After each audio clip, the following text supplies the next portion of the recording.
আসসালামু আলাইকুম। ডক্টর ইউনূসের নেতৃত্বাধীন অন্তর্বর্তীকালীন সরকারের লো প্রোফাইলের বড় দুর্নীতি দায়ে অভিযুক্ত এবং লো প্রোফাইলের নিকৃষ্ট কাজের জন্য অভিযুক্ত উপদেষ্টা যদি বলা হয় তাহলে সেটা হচ্ছে চলচ্চিত্র নির্মাতা মোস্তফা সরোয়ার ফারুকী। এবং তার ব্যাকগ্রাউন্ড, তার আওয়ামী লীগ আমলের সুবিধা নেয়া, তার আর আগে বিএনপির সময় সুবিধা নেয়া, এই সব কিছু মিলিয়ে মোস্তফা সরোয়ার ফারুকী হঠাৎ গজিয়ে যাওয়া এক জুলাই সুবিধাবাদী, যে কিনা উপদেষ্টা হয়েও নিম্ন স্তরের সকল সুবিধা আদায় করে নিয়েছে, দুর্নীতি করেছে, নিয়োগ বাণিজ্য করেছে,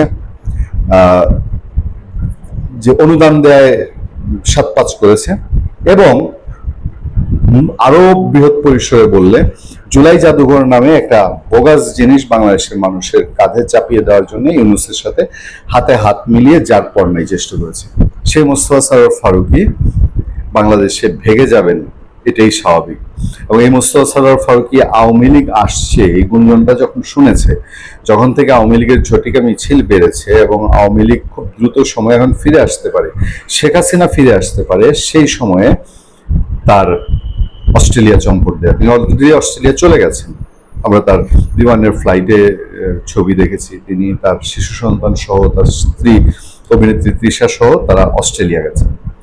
এখন সেই যাওয়া নিয়ে প্রশ্ন উঠেছে অনেকে, যে আর কি ফিরবেন এই মোস্তফা সরোয়ার ফারুকী। অনেকের মনে সন্দেহ যে মোস্তফা সরোয়ার ফারুকী আর সহসা দেশে ফিরছেন না। যদি আওয়ামী লীগ কি করে, আওয়ামী লীগ কত দূর যায় সেটা পরিষ্কার ধারণা না পায়, তাহলে মোস্তফা সরোয়ার ফারুকীর আর বাংলাদেশে ফেরার কোনো লক্ষণ নেই। তবে সেই অস্ট্রেলিয়া থেকে ইনিয়ে বিনিয়ে সে ইদানিং কিছু কথা বলা শুরু করেছে। আপনারা এর আগে দেখেছেন সে ফেসবুক স্ট্যাটাস দিয়ে কতটা ঘাবড়ে গেছে, কতটা ভয় পাচ্ছে, সেটা সে বলেছে যে তার ধারণাই ছিল না যে এই অন্তর্বর্তীকালীন সরকারের উপদেষ্টা হওয়ার পরে তাকে কি মূল্য দিতে হবে, কি কি ভয়াবহ পরিস্থিতির শিকার হইতে হবে। আমার তো মনে হয় ভয়াবহ পরিস্থিতি কেবলমাত্র শুরু। এই যে তার এখন বিদেশ বাস, পরবাস, এই পরবাসও তো একটা শাস্তির অংশ। খবরে বলা হচ্ছে একটায় যে অস্ট্রেলিয়া সফরে থাকা সফর বলা হচ্ছে। আমি এই জায়গাটা প্রশ্নটা তুলব, নির্মাতা ও সাবেক উপদেষ্টা মোস্তফা সরোয়ার ফারুকীকে ঘিরে সামাজিক যোগাযোগ মাধ্যম সহ বিভিন্ন মহলে নানা আলোচনা ও গুঞ্জন চলছে। অনেকে দাবি করেছেন তিনি আর দেশে ফিরবেন না, তবে এসব আলোচনাকে গুঞ্জন বলে নাকচ করে দিয়েছেন ফারুকী।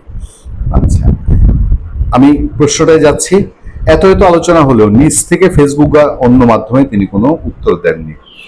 বিশেষ করে রোববার সকালে এই যে নিউজটা হয়েছে, সেই নিউজের পক্ষ থেকে হোয়াটসঅ্যাপে যোগাযোগ করা হলে তিনি বলেন, ইনিয়ে বিনিয়ে ঘুরিয়ে পেঁচিয়ে বলেছে, উপদেষ্টা হওয়ার আগেও আমার একটা কেরিয়ার ছিল, সেই কেরিয়ারে আমি ফিরে আসছি। উপদেষ্টা হওয়ার আগেও কাজের প্রয়োজনে বহুবার দেশের বাইরে যেতে হয়েছে, গেছি, আবার ফিরছিও। আচ্ছা, তারপর আবার বলছে, তিনি বলেন, এখন উপদেষ্টার দায়িত্ব শেষ হওয়ার পরও প্রয়োজন হলে বাইরে যাচ্ছি, কাজ শেষ হলে দেশে ফিরবো, আবার প্রয়োজন হলে বাইরে যাব, আবার ফিরবো, এবারও তার ব্যতিক্রম কিছু নয়। এদিকে তার অস্ট্রেলিয়া সফর নিয়ে অভিনেত্রী অরুণা বিশ্বাস সহ কয়েকজনের মন্তব্যের পর সামাজিক যোগাযোগ মাধ্যমে এ নিয়ে জল্পনা আরো বাড়ে।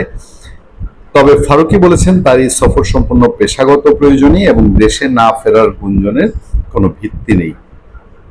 মোস্তফা সরোয়ার ফারুকীর দাবি যদি সত্য হয়, তাহলে একটা প্রশ্ন করি, একটা সিনেমা মেকিং করতে গেলে, একটা উৎসবে যোগ দিতে গেলে, মানে তার তো কেরিয়ার এটাই, অথবা কোনো একটা বিজ্ঞাপন বানাতে গেলে তার একটা নির্দিষ্ট স্কেডিউল থাকে, সেই স্কেডিউল অনুযায়ী বাজেট থাকে, জানা থাকে যে আমি 15 দিনের জন্য বা 1 মাসের জন্য এই শুটিংটায় যাচ্ছি বা এই এডিটিংটায় যাচ্ছি, এবং সেটা শেষ করে আমি এত তারিখে ফিরবো। সাধারণত মানুষ রিটার্ন টিকিট করে যায়। ফারুকীর কি সেরকম কিছু নাই? তাহলে ইনিয়ে বিনিয়ে কেন বলছে, আগেও গিয়েছিলাম, এসেছিলাম, যাইছিলাম, আসছিলাম, এবারও আসিবই? বিষয়টা বড় রকম প্রশ্ন থেকে যায় না? ভালো থাকবেন, সুস্থ থাকবেন। আপনাদের সাথে আমি আতিক রহমান, পূর্ণিয়া।